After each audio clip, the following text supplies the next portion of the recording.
यह video Munger university और Tilka Manjhi Bhagalpur university में जो पढ़ते हैं तथा जो कंपटीशन की भी तैयारी करते हैं उन सभी लोगों के लिए यह वीडियो इंपॉर्टेंट होने वाली है। यह वीडियो मुख्य रूप से जो TMBU और मुंगेर यूनिवर्सिटी में पढ़ते हैं जो पार्ट 1 में है और जिनका ऑनर्स हिस्ट्री है, और जो पार्ट 2 में है और जिनका ऑनर्स हिस्ट्री है। अर्थात इसमें जो है हम आप दोनों का जो है मर्ज करके लाए हैं, पार्ट 1 वालों का हिस्ट्री और पार्ट 2 वालों का हिस्ट्री, मतलब पार्ट 1 वालों का पेपर 1 और पार्ट 2 वालों का पेपर 3 लाए हैं। और आप लोगों को पता ही है कि आप लोगों का हिस्ट्री का जो ऑनर्स है उसका फर्स्ट चैप्टर दोनों का सेम ही है और जो कि प्राचीन भारत से संबंधित है, तो उसी पर हम आज वीडियो बनाने वाले हैं। तो यह वीडियो तिलका मांझी भागलपुर यूनिवर्सिटी और मुंगेर यूनिवर्सिटी में दोनों पढ़ने वाले बच्चों के लिए है। यह मुख्यतः मुंगेर यूनिवर्सिटी में आपको पता ही है कि ऑब्जेक्टिव बेस्ड एग्जाम होने का पूरा से पूरा चांस है, तो इसलिए बनाया जा रहा है। तो आप लोग अपने दोस्तों को भी शेयर कर सकते हैं ताकि वो लोग भी ऑनलाइन तैयारी कर सके।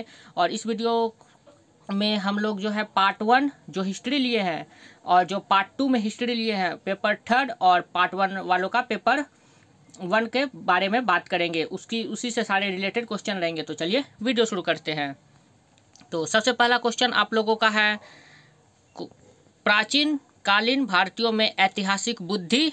तो इसमें आप लोगों का 4 ऑप्शन दिया गया है कि थी, नहीं थी, किसी में नहीं, इनमें से कोई नहीं। तो इसका ऑप्शन जो होगा थी, मतलब प्राचीन कालीन भारतीयों में ऐतिहासिक बुद्धि थी। सर्वाधिक महत्वपूर्ण स्रोत माना जाता है, तो सबसे महत्वपूर्ण स्रोत पुरातात्विक स्रोत को माना जाता है। पुरातात्विक अर्थात कोई भी आपको मिल जाए जैसे कि पुराने ज़माने का बर्तन, सिक्का, तो उससे ज़्यादा आप लोग ज़्यादा माना जाता है महत्वपूर्ण स्रोत ऐतिहासिक दृष्टि से। तो पुरातात्विक स्रोत को सबसे अधिक महत्वपूर्ण स्रोत माना जाता है इतिहास की दृष्टि से। और साहित्यिक का मतलब होता है जो आप लोगों को लिखा हुआ स्रोत मिलता है, जैसे वेद, पुराण, ये सब जो लिखा हुआ है इसे साहित्यिक स्रोत कहते हैं। और विदेशी यात्रियों के वृत्तांत, भारत में भी कई सारे विद्वान आते हैं जो समय समय पर अपने कृतियाँ लिखते हैं, तो उन्हें ही विदेशी यात्रियों के वृत्तांत कहते हैं। जिस प्रकार फाहियान आए चीन से इंडिया में, और किसी ने वेनसांग के दरबार में फिर आया, तो इसी तरह से बहुत सारे विदेशी यात्रियों के वृत्तांत भी लिखे गए हैं, जैसे सीयू की, ये सब जो है विदेशी यात्रियों के वृत्तांत आप लोगों को देखने को मिलेंगे।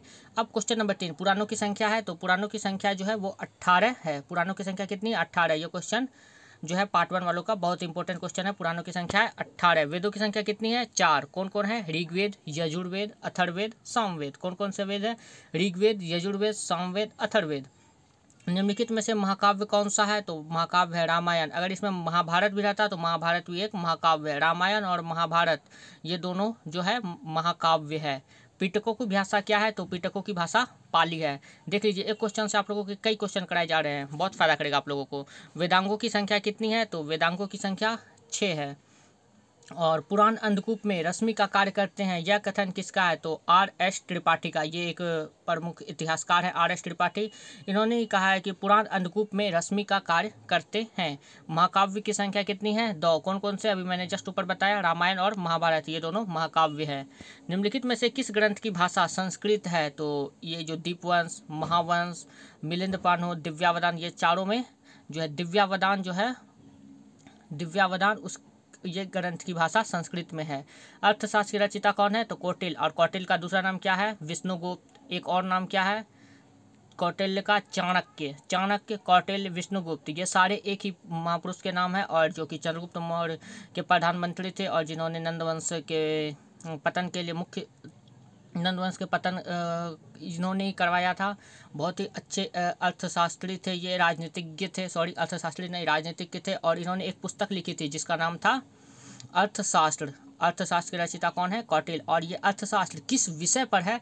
तो ये अर्थशास्त्र राजनीतिक विषय पर है। ये क्वेश्चन भी आप लोगों से पूछ सकते हैं। अर्थशास्त्र की रचयिता कौन है? तो कौटिल्य। और किस विषय पर है अर्थशास्त्र? तो बहुत सारे बच्चे फंस जाते हैं कि अर्थशास्त्र शास्त्र के विषय अर्थात इकोनॉमिक्स के विषय पर होगा, लेकिन अर्थशास्त्र इकोनॉमी जो बुक है वो इकोनॉमिक्स पर बेस्ड नहीं है।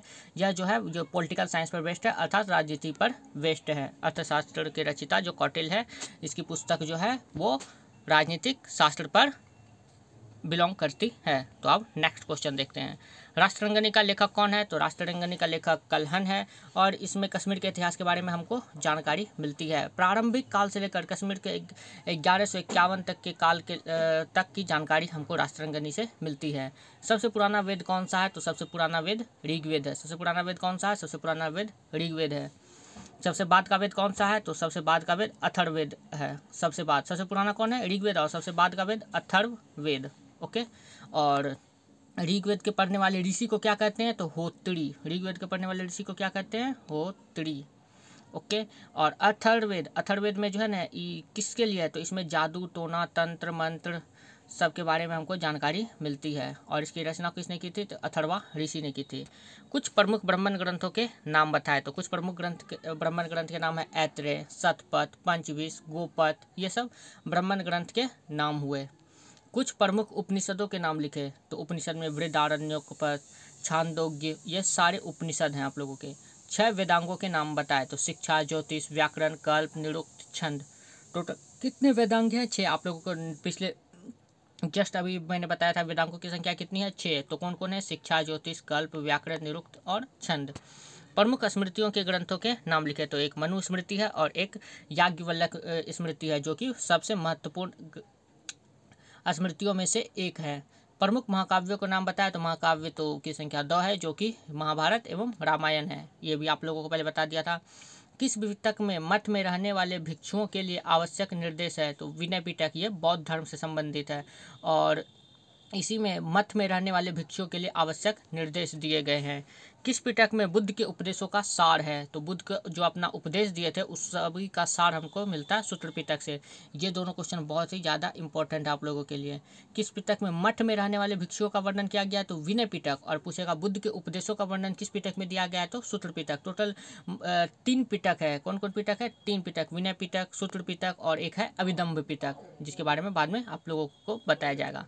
अब देखते हैं किस पिटक में बुद्ध के उपदेशों की दार्शनिक रूप से व्याख्या की गई है? तो दार्शनिक रूप से अभिदम्भ पिटक। अभी आपको मैंने बताया था कि 3 पिटक है, विनय पिटक, सूत्र पिटक और अभिदम्भ पिटक। तो दार्शनिक रूप से वर्णन किस में किया गया है? अभिदम्भ पिटक में। मठों में रहने वाले व्यक्तियों के लिए किस में किया गया है? तो विनय पिटक में।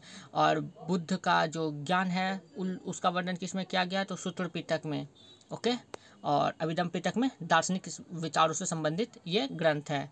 टोटल कितने पिटक है? तो 3 पिटक है। मुद्रा राक्षस की रचना किसने की? तो मुद्रा राक्षस बुक एक है, जिसकी रचना जो है विशाख दत्त ने की थी। मालविकाग्नि मित्र की रचना किसकी है? तो मालविकाग्नि मित्र की रचना कालिदास ने की है। किसने की है? तो कालिदास ने की है। रघुवंश की भी रचना किसने की है? कालिदास। रघुवंश, मालविकाग्नि मित्र, कुमार संभवम, ये सारे बुक जो है वो कालिदास के फेमस बुक है। हर्षचरित की रचना किसने की है? तो हर्षचरित की रचना बाणभट्ट ने की है। किसने की है? बाणभट्ट ने की है। महाभाष्य किसकी रचना है? तो महाभाष्य पतंजलि की रचना है। महाभाष्य के लेखक कौन है? तो पतंजलि है। राष्ट्रंगनी किसकी रचना है? राष्ट्रंगनी किसकी रचना है? तो राष्ट्रंगनी कल्हन की रचना। और मैंने बताया कि इसमें आपको कश्मीर के इतिहास के बारे में जानकारी मिलती है। नव साहसांक चरित किसकी रचना है? तो नव साहसांक चरित जो वो परिमल गुप्त की किसकी रचना है? तो परिमल गुप्त की रचना है। अब आगे गौडवाह के रचयिता कौन है? तो गौडवाह के रचयिता जो है वो वाक्पति राज है। कौन है? वाक्पति राज। गौडवाह एक बुक है जिसकी रचयिता कौन है? वाक्पति राज। विक्रमांक देवचरित की रचना किसने की है? तो विक्रमांक देवचरित की रचना बिल्हन ने की है। किसने की है? बिल्हन। बिल्हन जो एक आदमी का नाम है, ये ना समझ ले कि बिल्हन कौन है। तो बिल्हन जो है एक आदमी है और विक्रमांक देवचरित की रचना इसने ही की है। इतिहास का पिता किसे कहा जाता है? तो इतिहास का पिता हेरोडोटस को कहा जाता है। ये आप लोगों के लिए इंपॉर्टेंट क्वेश्चन है। इतिहास का पिता किसे कहा जाता है? तो इतिहास का पिता हेरोडोटस को कहा जाता है। किसे कहा जाता है? तो हेरोडोटस को कहा जाता है। इंडिका की रचना किसकी रचना है? तो मेगास्थनीज ने की। इंडिका किसकी रचना है? तो इंडिका जो है वो मेगास्थनीज। इंडिका किसकी रचना? इंडिका मेगास्थनीज की रचना। और मेगास्थनीज जो है वो सेल्यूकस निकेटर का राजदूत था। किसका राजदूत था? सेल्यूकस निकेटर का राजदूत था, जो कि चंद्रगुप्त मौर्य के दरबार में आया था। किसके दरबार में आया था मेगास्थनीज? तो चंद्रगुप्त मौर्य के दरबार में आया था, और जो कि सेल्यूकस निकेटर का राजदूत था। और इसने इंडिका नामक पुस्तक की रचना की है। किसने की है इंडिका नामक पुस्तक की रचना? तो मेगास्थनीज ने की है। अब नेक्स्ट क्वेश्चन, चीन का प्रथम इतिहासकार किसे माना जाता है? तो चीन का प्रथम इतिहासकार सुमाचीन को माना जाता है। किसे माना जाता है? चीन का प्रथम इतिहासकार सुमाचीन को माना जाता है।